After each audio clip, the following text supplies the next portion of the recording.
राजस्थान अपनी कला, संस्कृति, परंपराओं और तीज त्योहारों के लिए पूरी दुनिया में विशेष स्थान रखता है।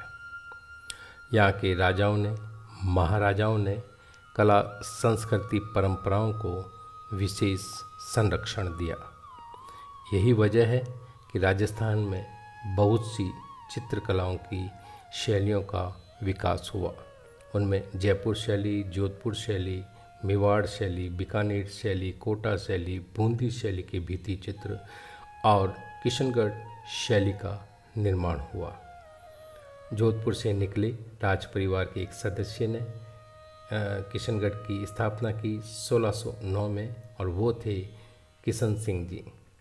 उनके पुत्र थे जो दूसरे नंबर पर जिन्होंने रूप सिंह जी, जिन्होंने रूपनगर बसाया, तीसरे नंबर पर मान सिंह जी, चौथे नंबर पर राज सिंह जी और पाँचवें नंबर पर थे सावंत सिंह जी।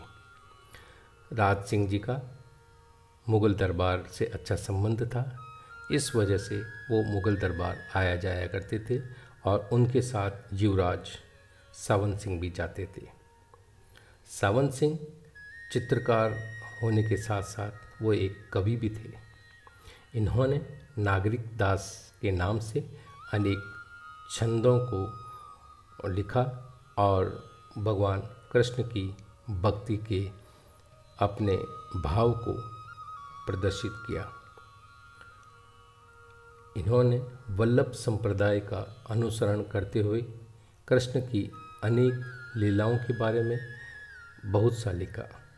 उन्होंने मुग़ल दरबार में कलाकारों को देखने के बाद उनकी कला से प्रभावित होकर भवानीदास, अमरचंद, सूरतराम, निहाल चंद को अपने किशनगढ़ में आमंत्रित किया, जहां इन कलाकारों ने अपनी प्रतिभाओं के अनुरूप चित्रण किया। निहाल चंद ने विशेष चित्रण किया, उसका नाम है बनी ठनी। बनी ठनी नाम की एक सुंदर कन्या किशनगढ़ दरबार में गायन का कार्य करती थी। बहुत सुरीली थी और बहुत सुंदर भी थी। सावंत सिंह इनसे प्यार करने लगे और इन्हें राधा का स्वरूप मानने लगे और स्वयं को कृष्ण का। आपने किशनगढ़ शैली का प्रतिनिधित्व करने वाली इस कृति का निर्माण कराया और इनका श्रेय जाता है चित्रकार निहाल चंद को, जो कि राजस्थान में आज भी मैप में किशनगढ़ का कोई नाम नहीं है, लेकिन कला की वजह से पूरी दुनिया में किशनगढ़ के नाम से आज शब्द लोग इसे जानते हैं। मुग़ल से निकले इन कलाकारों में मुग़ल शैली का प्रभाव देखने को मिलता है। यहाँ ये जो चित्र है, इसमें कृष्ण राधा जी को कमल एवं पुष्प हाथ में लिए हुए उन्हें भेंट कर रहे हैं। राधा जी जिस सखी को बाहों में भरे हुए हैं, उनका अगर आप चेहरा गौर से देखेंगे तो वो मुग़ल चेहरा नज़र आएगा। इनकी चित्रकार की सोच रही होगी कि जो प्रमुख किरदार हैं राधा और कृष्ण, उन्हें विशिष्टता दर्शाते हुए उन्होंने किशनगढ़ शैली के चेहरे उनमें बनाए और उनकी जो सेविकाएं हैं उन्हें विभिन्नता दर्शाने के लिए मुग़ल चेहरों में चित्रित किया। आप इसे गौर से देखिए।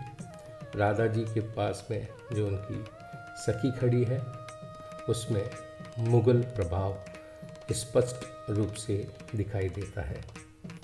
चित्रकार की सोच ये रही कि किस तरह से एक पेंटिंग में विभिन्नता को दर्शाया जा सके, लेकिन हो सकता है मुग़ल चेहरों का विशेष प्रयोग न कर पूरी पेंटिंग को किशनगढ़ शैली में बनाने के लिए उन्हें आदेश मिले होंगे, और यही वजह है कि उन कलाकारों ने उन चेहरों को मिटाया जो कि यहाँ आप अगर गौर से देखेंगे तो बैकग्राउंड में एक काला डार्क कलर है, जो कि ये तभी संभव है जब कोई सी चेहरे को हटाकर नया रंग लगाते हैं और उसकी टचिंग करते हैं।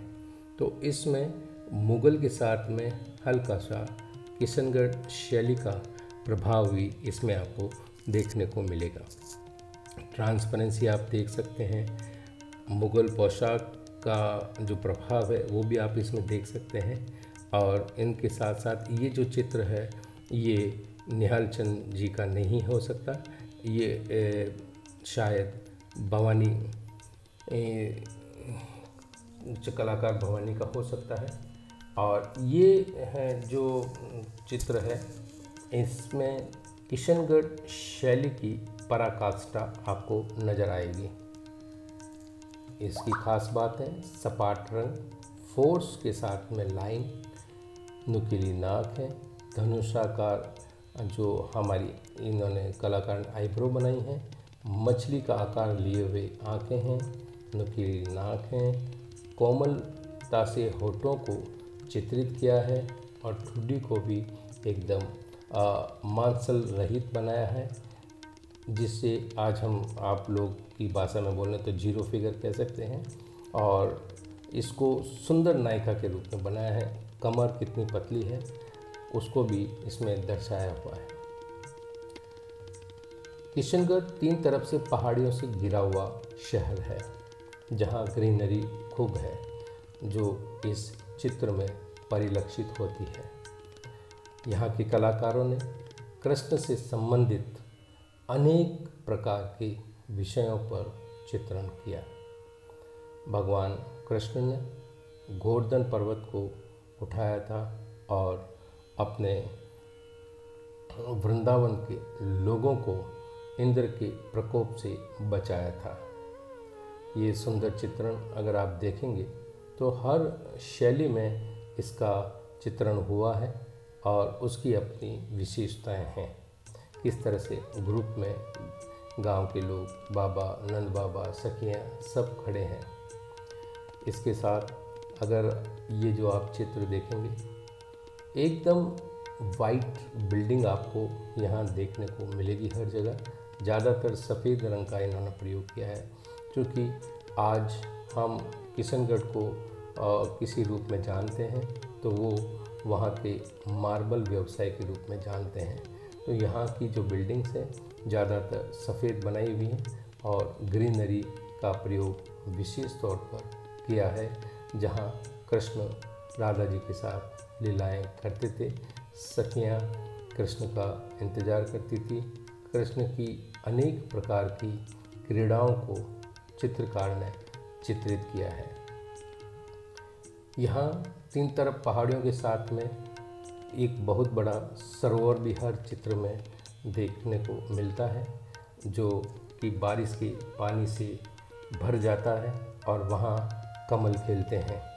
इसलिए किशनगढ़ शैली में सरोवर के साथ में कमल, कमल के अंदर बहुत सारे एक शोभा बढ़ाने वाले चित्र आप देख सकते हैं। ये देखेंगे, इसमें देखिए आप कमल, दूर तक कमल खिले हुए हैं।